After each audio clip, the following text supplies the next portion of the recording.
Bien-aimés frères et sœurs, amis visiteurs, bonjour. Soyez les bienvenus ce matin encore sur le site de l'église évangélique de Chanteloup-les-Vignes.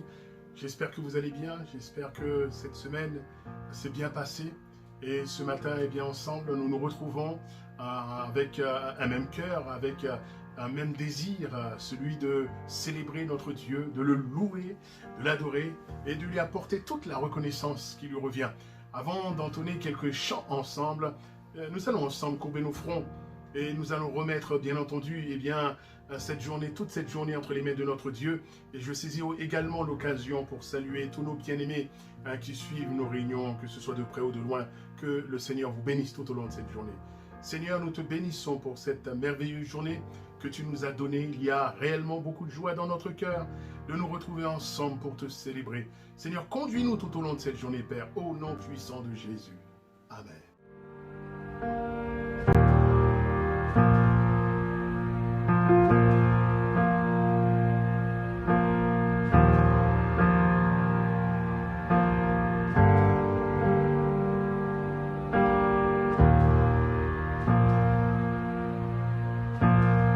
Sous la pression, sous la tension, tu fais un vin nouveau. Je renonce à mes propres voies.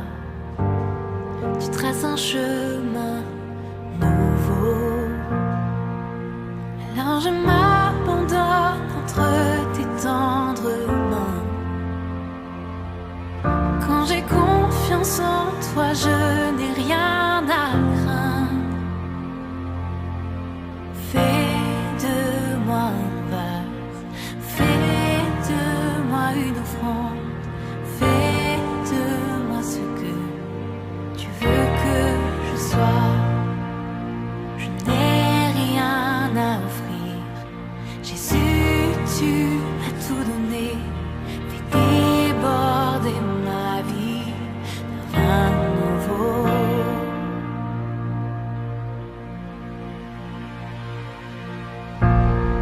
Sous la pression, sous la tension, tu fais un vin nouveau. Je renonce à mes propres voies.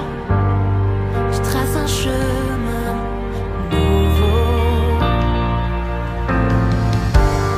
Je trace un chemin nouveau. Fais de moi un vase, fais de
une offrande. Fais de moi ce que tu veux que je sois. Je n'ai rien à offrir. Jésus, tu m'as tout donné. Fais déborder ma vie d'un vin nouveau. Fais de moi un vase. Fais de moi une offrande. Fais de moi ce que tu veux que je sois.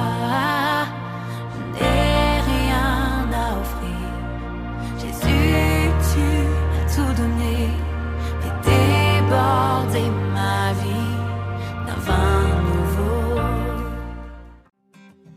Quittant la gloire de ton ciel, tu es venu sur terre.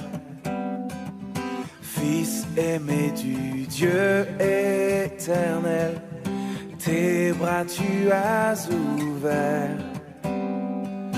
Ta grâce a bouleversé le cours de notre humanité. Nous crions ensemble victoire. Christ est la lumière du monde. Que sa gloire couvre la terre. Puissance infinie qui libère. Son nom est saint. Il est saint. Il est saint. Nous les fils et les filles du roi entonnons chaque jour un hymne de gloire et de joie, célébrant son amour. Les nations de la terre s'inclineront devant le Père, chanteront ensemble victoire. Christ est la lumière du monde. Que sa gloire couvre la terre. Puissance infinie qui libère. Son nom est saint. Il est saint. Il est saint. Christ est la lumière du monde. Que sa gloire couvre la terre. Puissance infinie qui libère. Son nom est saint. Son nom est saint. Il est saint. Il est saint. Son nom est saint. Son nom est saint. Il est saint. Il est saint. Son nom est saint. Jésus est saint. Il est saint. Il est saint. Son nom est saint. Son nom est saint. Il est saint. Il est saint. Christ est la lumière du monde. Que sa gloire couvre la terre. Puissance infinie qui libère. Son nom est saint. Il est saint.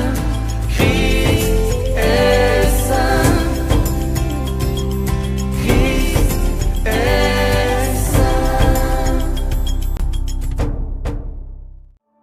Tu étais là dès la création, Fils unique du Dieu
sans plus tarder, mes amis, nous allons ensemble partager ces moments de la Sainte Seine, ce moment de commémoration, ces moments où nous voulons ensemble bien nous rappeler ce que le Fils de Dieu, Jésus-Christ, a accompli pour nous.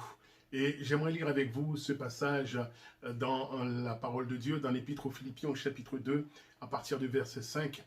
Nous avons bien entendu préparé ces deux espèces, le pain et le vin. Le pain symbolisant le corps de Jésus, meurtri pour nous, et le vin qui nous rappelle que son précieux sang a coulé pour que nos péchés soient lavés. Ce matin, nous voulons vraiment ensemble encore dire toute notre reconnaissance, tout notre amour à notre Dieu. Philippiens chapitre 2, à partir du verset 5, il est dit « Ayez en vous les sentiments qui étaient en Jésus-Christ.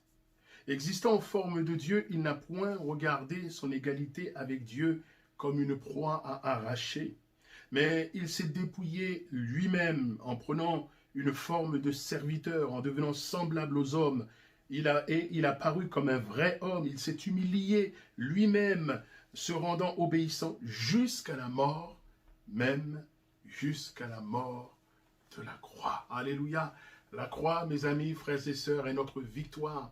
Et ce matin, nous voulons ensemble célébrer la victoire de Jésus-Christ, qui est aussi notre victoire. Seigneur, notre Dieu, nous te bénissons pour l'œuvre parfaite de la croix. Nous te bénissons et ce matin, nous te rendons grâce vraiment pour ton amour qui a été manifesté pour chacun d'entre nous, Seigneur. Et devant ton grand amour, nous voulons te dire merci, mon Dieu. Merci pour le salut que tu nous as acquis. Merci pour le salut que tu nous as donné gratuitement en Jésus-Christ. Et ce matin, nous sommes heureux, nous sommes sauvés par ta grâce, et nous sommes fiers de t'appartenir. Et nous te disons toute notre reconnaissance, Père, dans le nom merveilleux, glorieux de Jésus-Christ, ton Fils. Amen.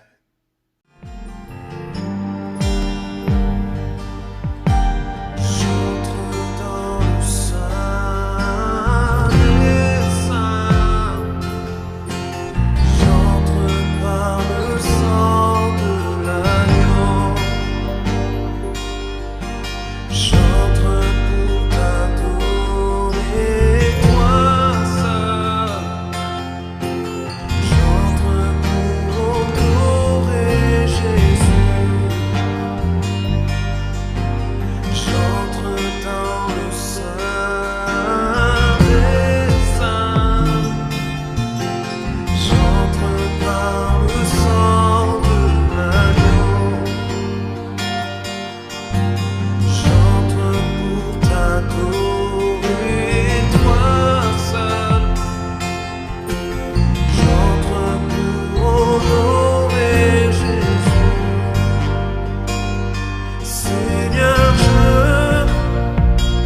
Voilà, bien-aimés frères et sœurs, ensemble, à nouveau réunis autour de la Bible, autour de la parole de Dieu.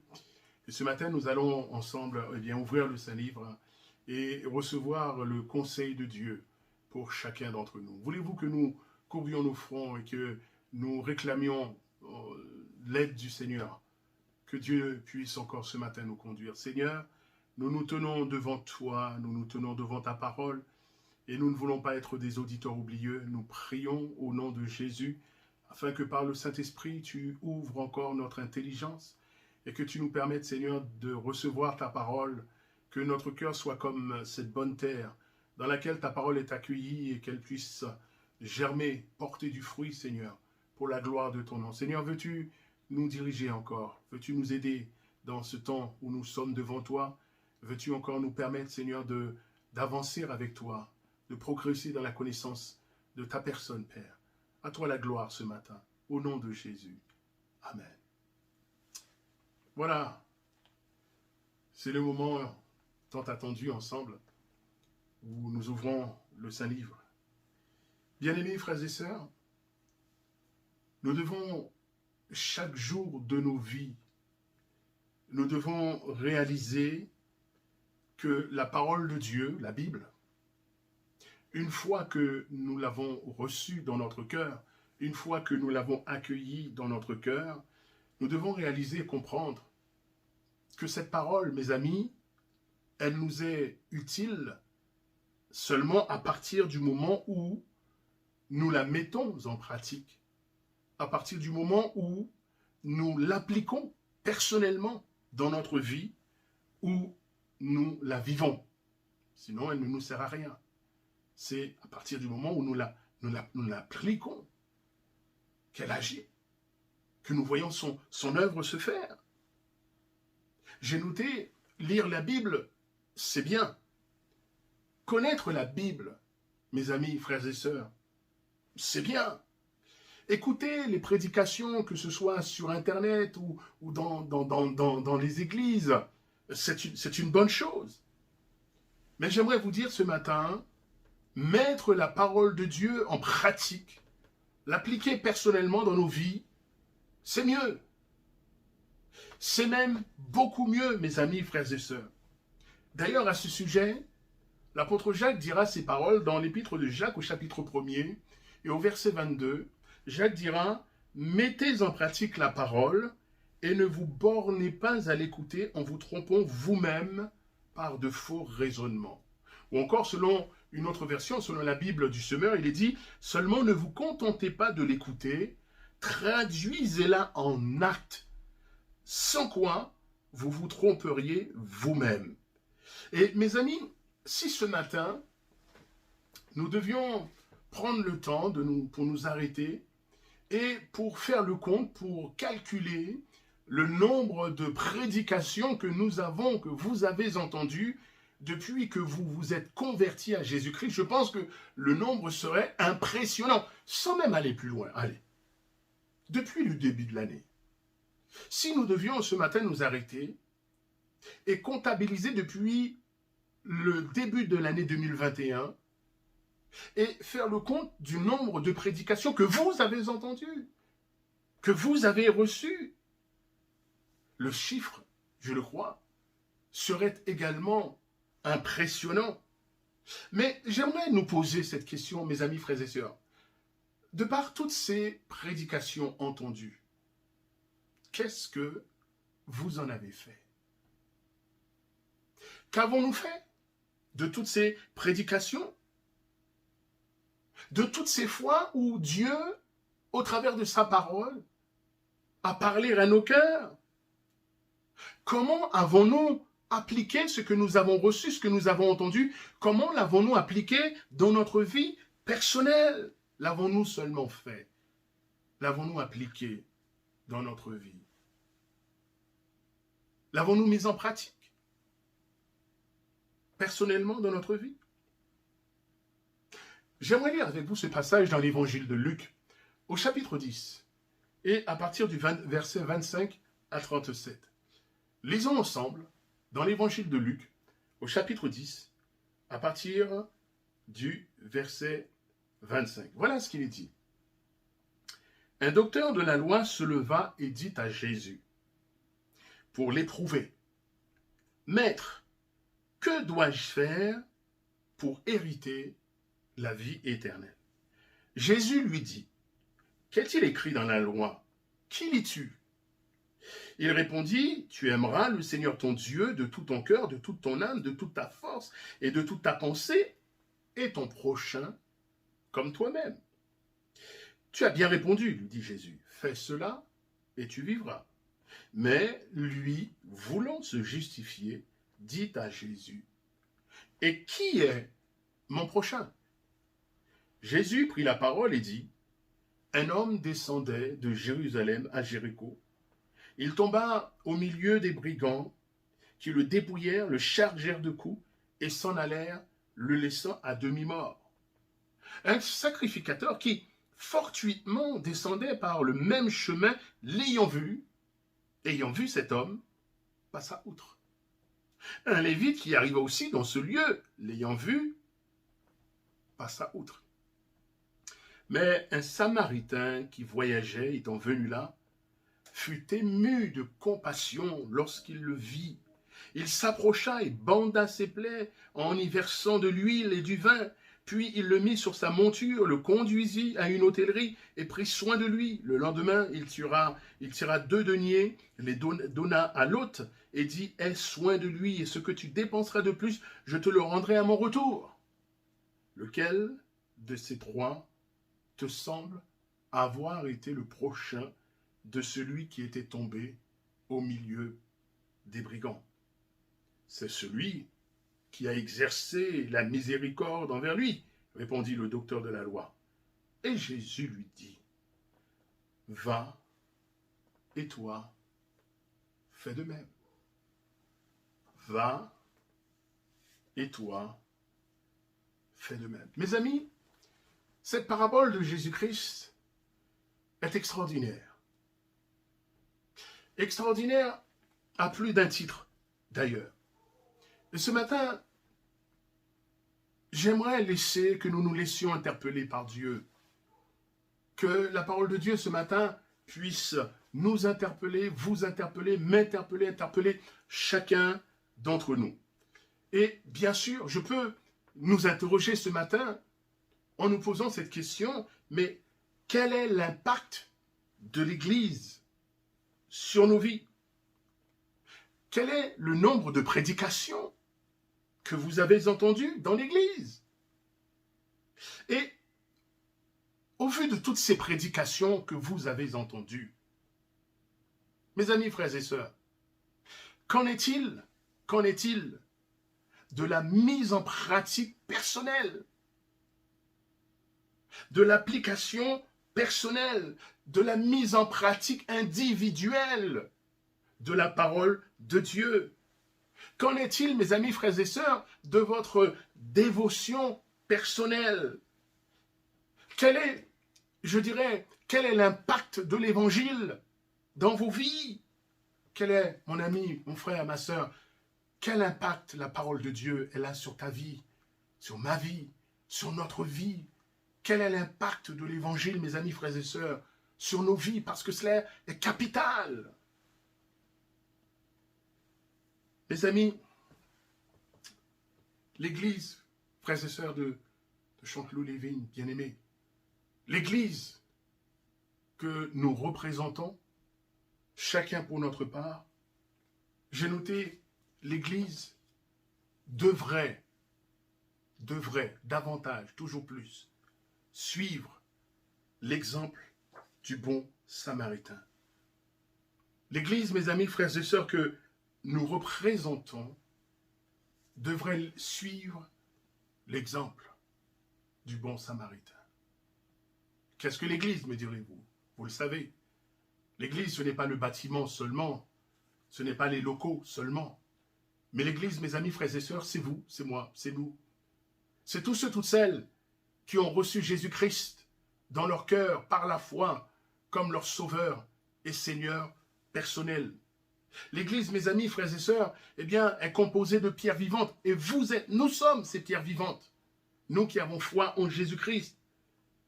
L'Église, mes amis, eh bien, nous sommes par la foi en Jésus, nous dit la Bible, nous sommes devenus une habitation de l'Esprit de Dieu. L'auteur de l'Épître aux Hébreux dira dans Hébreux chapitre 3, verset 6, « Sa maison, c'est nous, la maison de Dieu, alléluia !» C'est nous, parce que Christ, par le Saint-Esprit, habite dans nos cœurs. Mes amis, frères et sœurs, si dans notre relation avec notre prochain, si dans notre relation avec notre prochain, nous ne pratiquons pas les sentiments du bon samaritain, alors nous passons à côté d'une vérité essentielle. Nous passons à côté d'une vérité capitale. Alors nous allons voir un petit peu le contexte dans lequel se déroule ce récit, que Jésus va donner cette parabole. Tout commence par un docteur de la loi qui va poser une question bien précise à Jésus. Et la Bible nous dit, c'était quand même assez particulier parce que il posait cette question à Jésus dans le but de le piéger, dans le but de l'éprouver. Donc nous voyons que dès le départ, sa démarche n'était pas sincère envers Jésus. Vous voyez, il cherchait à éprouver, à tendre un piège à Jésus. Et c'est vrai que le docteur de la loi, c'était un enseignant. C'était un enseignant de la loi de Moïse, de la Torah. Ces hommes étaient capables, mes amis, de réciter la Torah sur le bout des doigts. Parce qu'ils la connaissaient par cœur. Et ils pouvaient la réciter du début à la fin sans se tromper, parce qu'ils la connaissaient par cœur. Ils ne la connaissaient peut-être pas du cœur, mais ils la connaissaient par cœur. Donc ce docteur de la loi, cet enseignant, va poser une question piège à Jésus. Une question bien particulière, voyez-vous? Et cette question est la suivante, au verset 25. « Maître, que faut-il que je fasse pour hériter la vie éternelle ?» Bien sûr, bien-aimés frères et sœurs, je suis d'accord avec vous. Bien que cette question soit mal posée, elle demeure néanmoins intéressante. Elle est mal posée parce que le docteur de la loi va se placer sur le plan, se situer sur le plan des œuvres pour être sauvé, sur les plans du faire pour être sauvé. Et la Bible nous dit dans Éphésiens chapitre 2, versets 8 à 9, c'est l'apôtre Paul qui dira cela, or il nous est dit que c'est par la grâce que vous êtes sauvés, par le moyen de la foi, cela ne vient pas de vous, c'est le don de Dieu, ce n'est point par les œuvres, afin que personne ne se glorifie. Voyez, là où est son erreur, c'est de penser qu'il faut faire quelque chose pour être sauvé. Or, la Bible nous dit qu'on est sauvé par la grâce de Dieu, c'est-à-dire c'est un bienfait immérité de Dieu. On est sauvé par le moyen de la foi en Jésus-Christ, mes amis. Car la Bible nous dit, en fait, c'est Jésus qui a tout accompli. Et Jésus a parfaitement tout accompli pour notre salut. Et notre part, mes amis, notre part, c'est simplement de croire que Jésus-Christ, pour nous, a tout accompli à la croix et de mettre pleinement toute notre confiance en lui. Dans Jean chapitre 6, verset 29, d'ailleurs, Jésus lui-même dira « L'œuvre de Dieu, c'est que vous croyez en celui qu'il a envoyé. Et celui que Dieu a envoyé, c'est Jésus-Christ. Donc l'œuvre, c'est de croire en Jésus. Alléluia, pour être sauvé. Maître, dira cet homme, que dois-je faire pour hériter la vie éternelle? En fait, Jésus va le renvoyer à la parole qu'il connaissait parfaitement bien, à la loi qu'il connaissait si bien. Verset 26, Jésus lui dit, qu'est-il écrit dans la loi? Qui lis-tu? Il répondit, tu aimeras le Seigneur ton Dieu de tout ton cœur, de toute ton âme, de toute ta force et de toute ta pensée, et ton prochain comme toi-même. C'est la règle d'or. C'est la voie royale. Pensez-vous réellement que le docteur de la loi ignorait la réponse? Bien sûr que non, mes amis. Il n'ignorait pas la réponse. Il la connaissait parfaitement bien. Voyez? D'ailleurs, il va citer Deutéronome chapitre 6, verset 5, et il va aussi citer Lévitique 19, verset 18, selon laquelle il faut aimer Dieu et aimer son prochain et garder la loi, la parole de Dieu, voyez. Donc il connaissait parfaitement bien, mais n'oubliez pas qu'il voulait tendre un piège à Jésus. Et d'ailleurs, Jésus lui dira au verset 28, « Tu as bien répondu, lui dit Jésus. » Oui, il connaissait la réponse. « Tu as bien répondu, lui dit Jésus. Tu as bien répondu, fais cela, et tu vivras. Aimez Dieu de tout ton cœur, de toute ton âme, de toute ta force, de toute ta pensée, et aime ton prochain comme toi-même. Fais cela, et tu vivras. » Alors la Bible nous dit qu'il va se sentir obligé de se justifier. Il va, à la réponse de Jésus, il va se sentir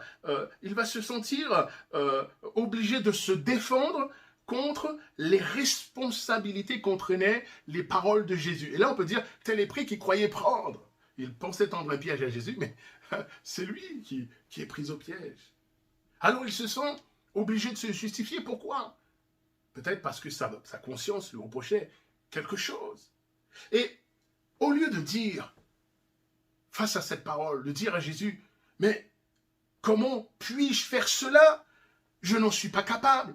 Je n'en ai de moi-même pas la force, je n'en ai pas la capacité, j'ai besoin d'aide, Dieu vient m'aider. Non! Il va essayer de se soustraire à cette réalité, à la réalité de cette question, il essaie de s'y soustraire. Parce qu'en fait, mes amis, si vraiment il aimait Dieu de tout son cœur, de toute son âme, de toute sa force, de toute sa pensée, il aurait su qui est son prochain. Il aurait su.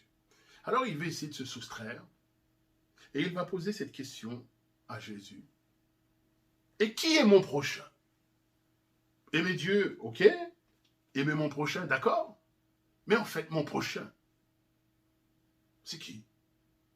Qui est mon prochain? Et c'est alors que Jésus va lui donner cette merveilleuse parabole. La parabole du bon Samaritain. Et Jésus dit, un homme descendait de Jérusalem à Jéricho. Et c'est vrai que le chemin de Jérusalem se trouvait à peu près à 800-900 mètres de hauteur par rapport à Jéricho, qui était à 400 mètres plus bas. Et donc c'était un chemin qui descendait sur 30 km à peu près. Et ce chemin-là était très dangereux parce que sur ce chemin-là, il y avait des brigands, il y avait des bandits, voyez-vous. Et donc cet homme descend de Jérusalem pour aller à Jéricho. Donc il quitte Jérusalem. Jérusalem veut dire fondation de la paix. Il quitte la ville de la paix pour aller à Jéricho. Jérusalem, mes amis, c'était le lieu où il y avait le temple, c'était le lieu où il y avait l'arche de Dieu, c'était le lieu où il y avait la présence de Dieu. Il quitte Jérusalem pour se rendre à Jéricho, en empruntant ce chemin qui descend et qui est dangereux. Et la Bible nous dit que sur la route, il va être agressé par des bandits, par des brigands. Les bandits vont le rouer de coups, vont le tabasser, et les bandits vont le laisser sur le bord du chemin à demi-mort. Cet homme, mes amis, j'aimerais m'arrêter déjà dans un premier temps. Cet homme est l'image de toute l'humanité, frères et sœurs. L'humanité qui s'est éloignée de Dieu, l'humanité qui a rejeté Dieu, l'humanité qui veut vivre sa vie sans Dieu, sans Dieu. Et vous savez, mes amis, vivre sans Dieu, c'est dangereux. C'est même très dangereux de vivre sans Dieu. Parce que sur le chemin qui nous éloigne de Dieu, loin de Dieu, sur ce chemin-là, il y a beaucoup de prédateurs. Des prédateurs qui ne vous feront pas de quartier, qui ont pour nom le péché, le mal, le diable, les ténèbres. Ce sont eux qui agressent l'homme. Ce sont eux qui malmènent l'humanité, qui détruisent l'humanité. Ce sont eux qui tuent l'humanité et qui laissent les hommes, les femmes sur le bord du chemin. Sur le bord du chemin. Cet homme est là, il a besoin d'aide. Il est laissé à demi-mort. Tout seul, il ne peut pas s'en sortir. Tout seul, il va mourir. Si on ne lui procure pas les premiers soins, il va mourir. Mes amis, j'aimerais ce matin vous rappeler, vous dire que l'humanité, dans son intégralité, est quasiment dans la même situation que cet homme qui a été roué de coups, agressé et laissé sur le bord du chemin. Sans l'aide de Dieu et à cause de l'agression du péché, l'homme est mort spirituellement, nous dit la Bible. L'apôtre Paul dira dans l'Épître aux Romains, tous sont péchés et sont privés de la gloire de Dieu. Et Romains chapitre 6, verset 23, il dira, le salaire du péché, c'est la mort. C'est la mort. Cet homme est sur le chemin, quasiment mort. Et il nous est dit, un sacrificateur qui, fortuitement, c'est-à-dire un sacrificateur qui, entre guillemets, par hasard, descendait par le même chemin, ayant vu cet homme, passa outre. Il passa son chemin. Mais on aurait pu dire, quelle chance pour cet homme qui est laissé sur le bord du chemin à moitié mort et qui a besoin d'aide. Quelle chance pour cet homme, voilà qu'il y a un sacrificateur, c'est-à-dire un prêtre, celui qui officie dans le temple de Dieu, celui effectivement qui sert Dieu, un serviteur de Dieu, qui est là, qui offre des sacrifices à Dieu dans le temple. Et le voilà qu'il est sur le même chemin. Il passe sur le chemin et il voit cet homme. On aurait pu penser croire qu'il allait venir en aide à cet homme. C'est normalement une personne de qui on attendrait un témoignage de charité. Il va l'aider. Non. La Bible nous dit, il passa outre. Il passait fortuitement par hasard. Et mes amis, j'aimerais vous dire que le hasard avec Dieu n'existait pas. Je crois que Dieu a voulu qu'il passe par là. C'était une occasion voulue de Dieu pour qu'il puisse porter secours à cet homme. Pour qu'il puisse manifester la charité de Dieu envers cet homme. Mais il n'en a rien fait. Il est passé outre. Pourquoi? Peut-être avait-il une urgence. Peut-être avait-il un rendez-vous important. Ou alors, peut-être comme la loi, le Lévitique le défendait, il ne voulait pas se souiller car la loi l'interdisait de toucher un blessé ou un mort au risque de se souiller.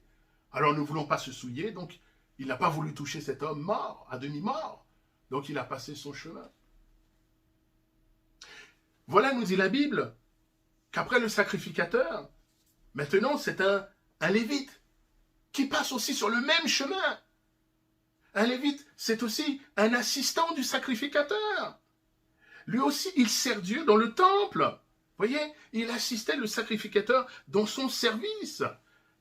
Alors, on aurait pu penser que lui aussi allait porter secours à cet homme en détresse, à cet homme laissé abandonné sur le bord du chemin. Mais la Bible nous dit qu'il passa outre. Alors peut-être que lui aussi ne voulait pas se souiller en touchant un mort comme la loi lévitique l'interdisait.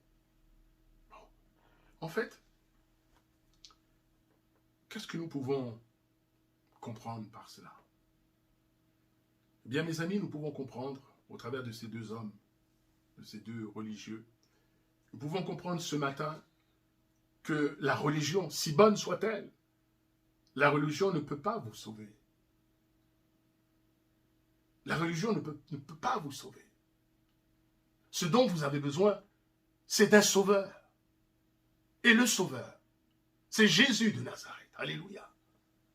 Nous n'avons pas besoin d'une religion de plus, si bonne soit-elle. Mais nous avons besoin de Jésus. Nous avons besoin du sauveur. Mon ami, tu as besoin de Jésus-Christ. Alléluia, pour être sauvé. Voilà, après le sacrificateur, après le lévite, voilà qu'un Samaritain va aussi emprunté le même chemin. Et vous savez que les Juifs et les Samaritains ne s'aimaient pas.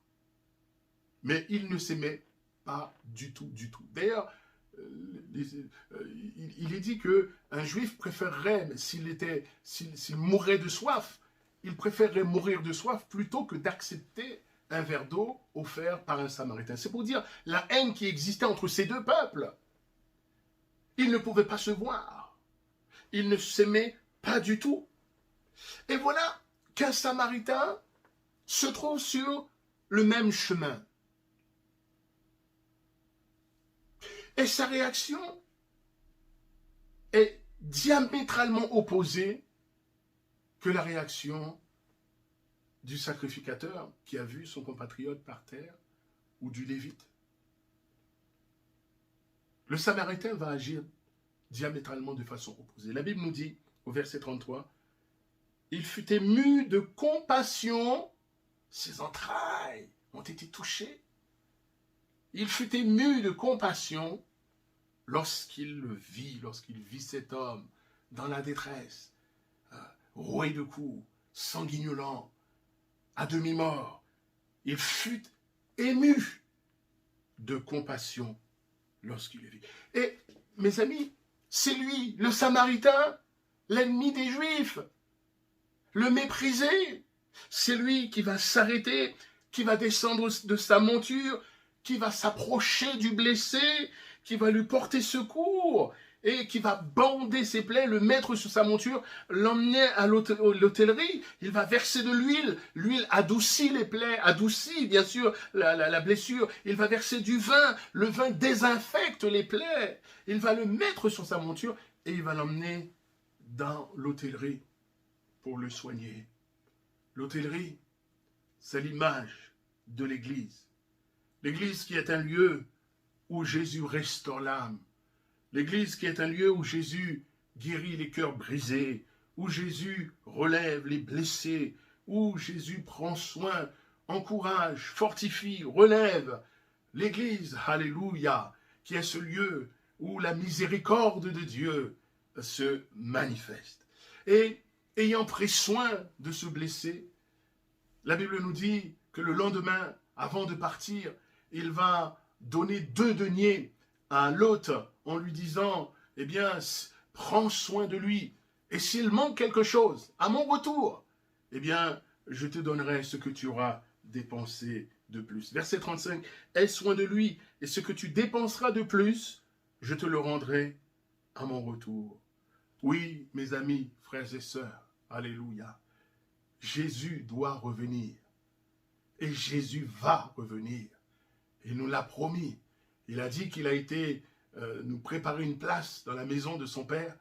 Et lorsqu'il aura terminé, il reviendra nous chercher, nous prendre avec lui. Oui, nous attendons le retour de Jésus-Christ. Alléluia. Jésus, mes amis, revient bientôt. Voyez. Et il va donner 2 deniers.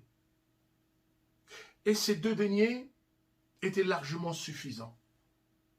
Et Christ nous a aussi, mes amis, laissé 2 deniers. Il nous a laissé, premier denier, l'Ancien Testament. Et deuxième denier, le Nouveau Testament. Et ces deux deniers, l'Ancien et le Nouveau Testament, qui constituent la parole de Dieu, la Bible, sont largement suffisants, mes amis.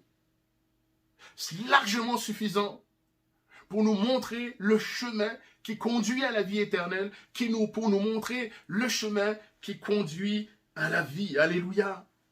Et si nous nous posons encore peut-être des questions, la Bible nous dit que quand Christ reviendra, toutes choses nous seront révélées.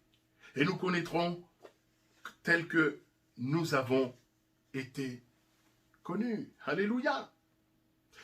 Lequel de ces 3 te semble avoir été le prochain de celui qui était tombé au milieu des brigands? Demanda Jésus.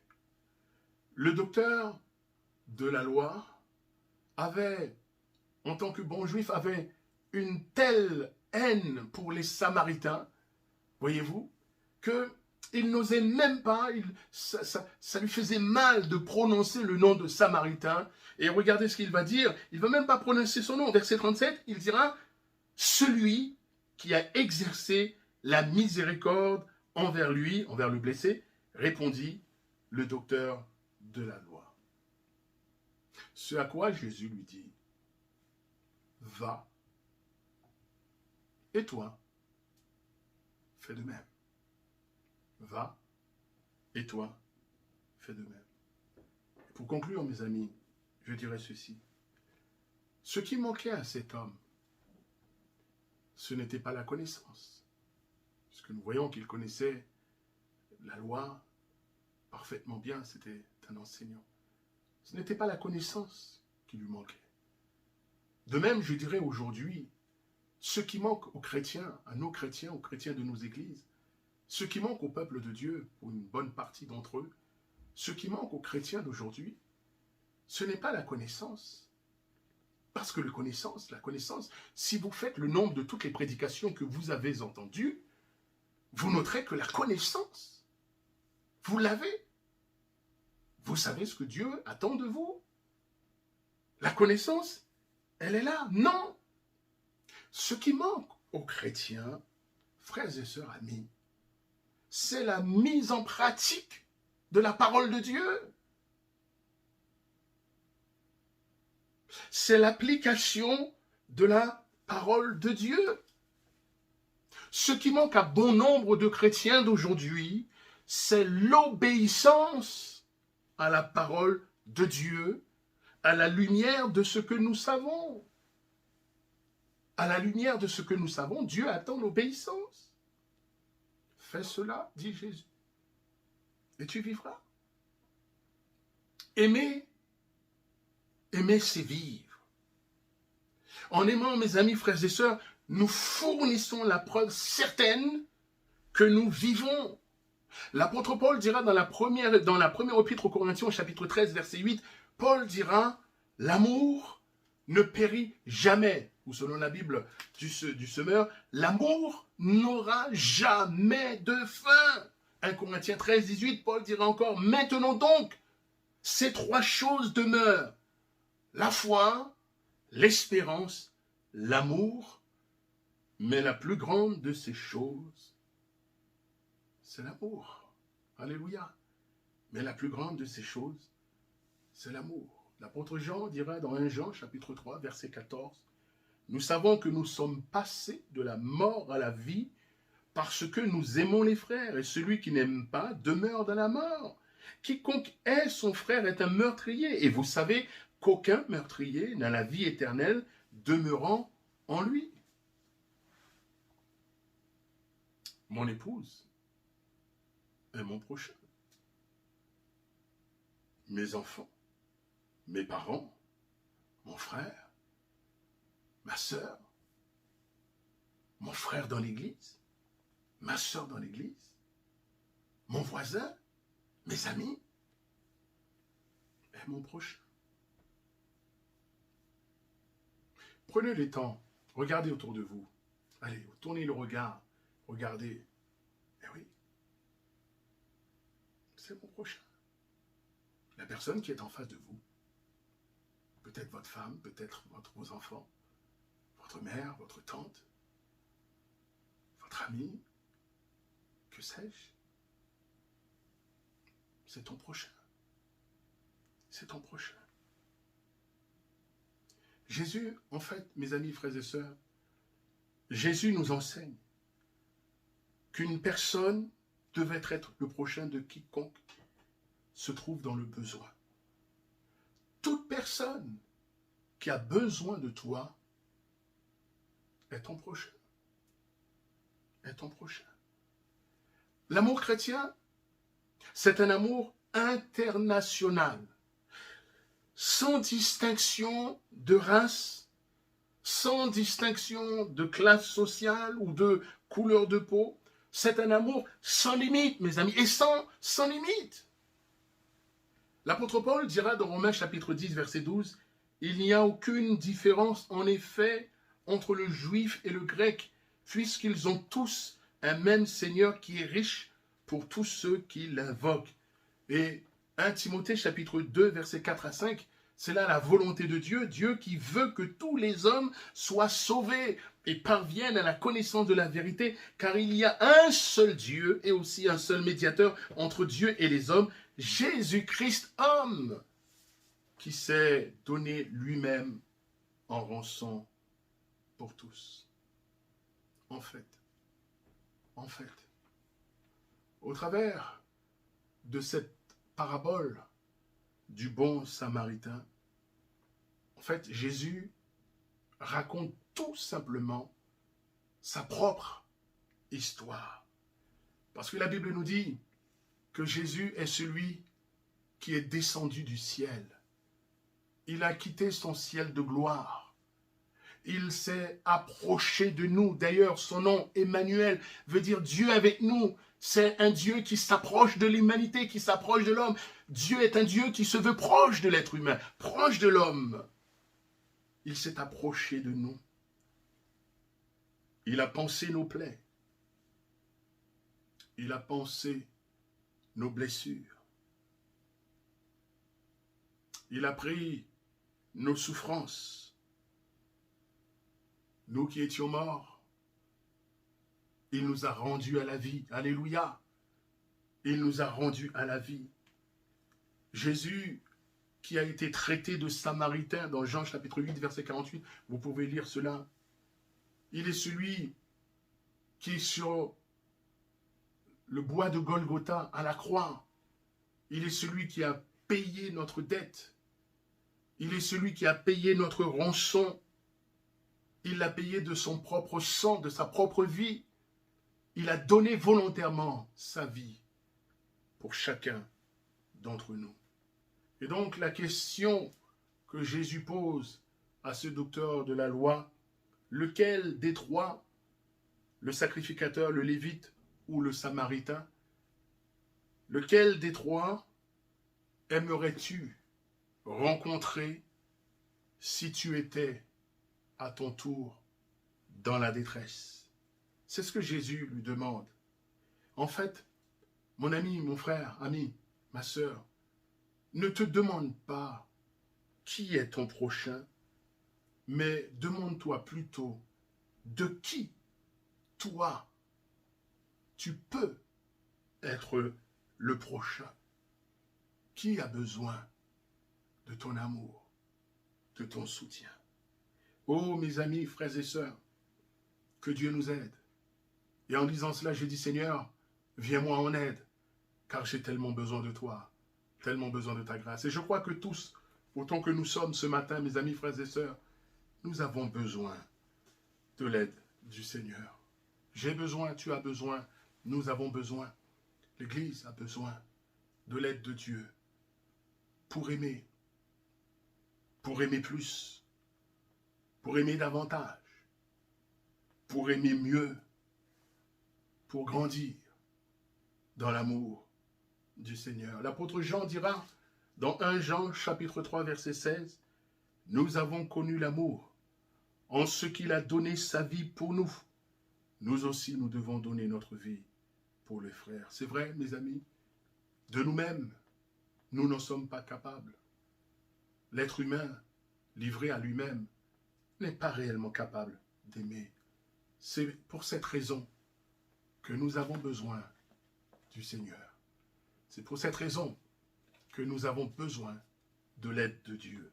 Et Dieu le sait, puisque l'apôtre Paul dira dans l'Épître aux Romains chapitre 5 verset 5, « Or, écoutez bien, or l'espérance ne trompe point, parce que l'amour de Dieu est répandu dans nos cœurs par le Saint-Esprit qui nous a été donné. » Alors, ce matin, mes amis, frères et sœurs, puissions-nous, puisque le Saint-Esprit est celui qui répand l'amour de Dieu dans notre cœur, puissions-nous ce matin laisser Dieu à nouveau nous remplir notre coupe de son amour, de l'amour divin. Si, voyez-vous, je disais au commencement, si nous faisions le nombre des prédications que nous entendons, Et au vu de ces prédications, si nous l'appliquions, si vous l'appliquiez, si vous le mettiez en pratique, si les uns les autres, mes amis, eh bien nous faisons cela, si vous faites cela, je suis convaincu qu'il y aurait beaucoup moins de disputes dans les couples. Beaucoup moins de disputes. Beaucoup moins de tensions. Beaucoup moins de dissensions. Parce que, au fur et à mesure, nous laissons le Saint-Esprit, l'Esprit de Dieu, remplir nos cœurs de l'amour de Dieu. Il y aurait moins de conflits, il y aurait moins de commérages dans nos églises, moins de jalousie, moins de critiques, il n'y aurait pas toutes ces choses-là. Si nous laissons l'amour de Dieu remplir chacun d'entre nous, nos cœurs, toi,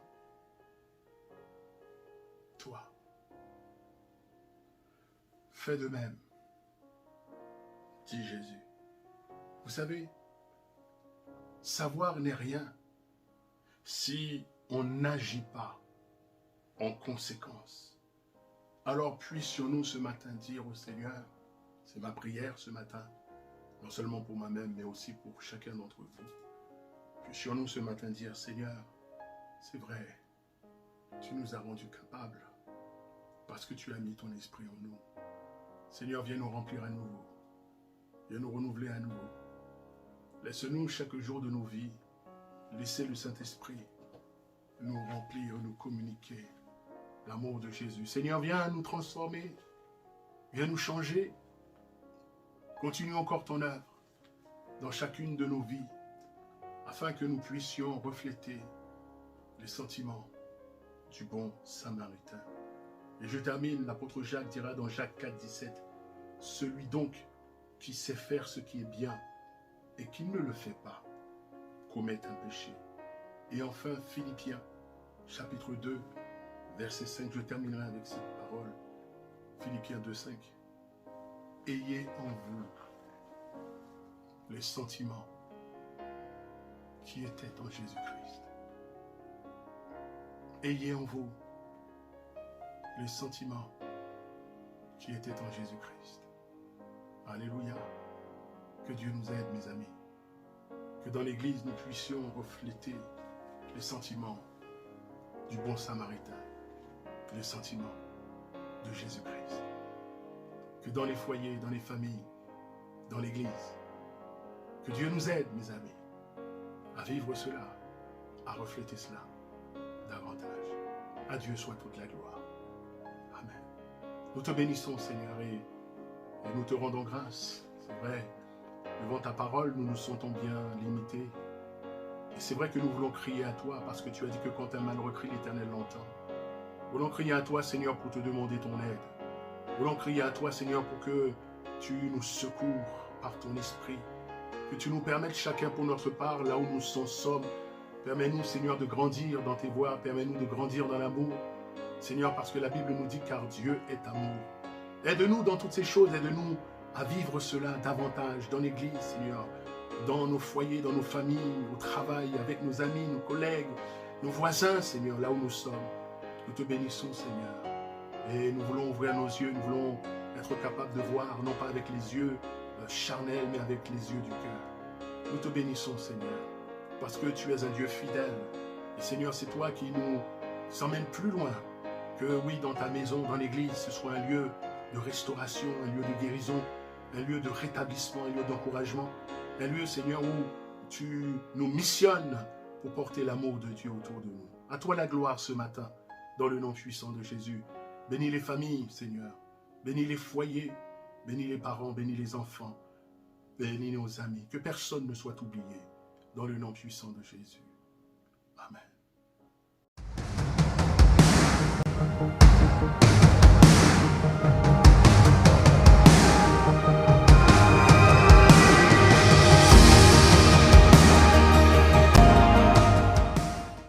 Voilà mes amis, avant de terminer cette matinée, ce culte, j'aimerais vous faire part, bien entendu, de ces quelques annonces. Rappelez que samedi prochain, Dieu voulant, samedi 20 mars. Nous nous retrouvons pour tous ceux qui le peuvent, hein, à partir de 10h30 hein, pour un moment de rangement, pour ranger l'église, pour nettoyer les vitres, nettoyer un petit peu, faire un peu de ménage à l'intérieur, hein, donc ranger les chaises. Donc nous donnons rendez-vous hein, donc à tous ceux qui le peuvent, les jeunes, je compte beaucoup sur vous. Hein, j'espère que vous serez nombreux à être là. Hein, donc samedi prochain, Dieu voulant, à partir de 10h30, nous nous retrouvons pour le rangement dans l'église. Et à partir de 13h, j'ai modifié un petit peu l'horaire parce qu'effectivement il y a le couvre-feu. Nous avons la réunion du conseil. Donc nous avions prévu la réunion du conseil initialement à partir de 14h30, mais nous l'avançons d'1h30. Donc à partir de 13h, Dieu voulant, hein, donc les frères et sœurs du conseil, nous nous retrouvons donc samedi prochain à partir de 13h. Notez bien la date, samedi prochain, 20 mars, et à partir de 13h, non pas 14h30, comme prévu initialement, mais à partir de 13h. Donc 13h, les frères et sœurs du conseil, nous nous retrouvons ensemble. Voilà. Et aussi, donc, dernière annonce, rappelez aussi que le dimanche 21 mars, hein, donc à l'issue du culte, à partir de 14h30, donc dimanche 21 mars, donc après le culte à partir de 14h30, nous avons notre réunion de jeunesse. Donc les jeunes, nous nous retrouvons ensemble, les jeunes et jeunes adultes, nous nous retrouvons ensemble. Donc à partir de 14h30, via l'outil Zoom, bien sûr, un lien vous sera envoyé. Donc voilà, nous nous retrouvons ensemble. Que Dieu bénisse ces moments, que Dieu bénisse la jeunesse. Donc la jeunesse, nous vous donnons rendez-vous, Dieu voulant, eh bien, dimanche 21 à partir de 14h30. Que Dieu vous bénisse. Bon dimanche à tous et à très bientôt.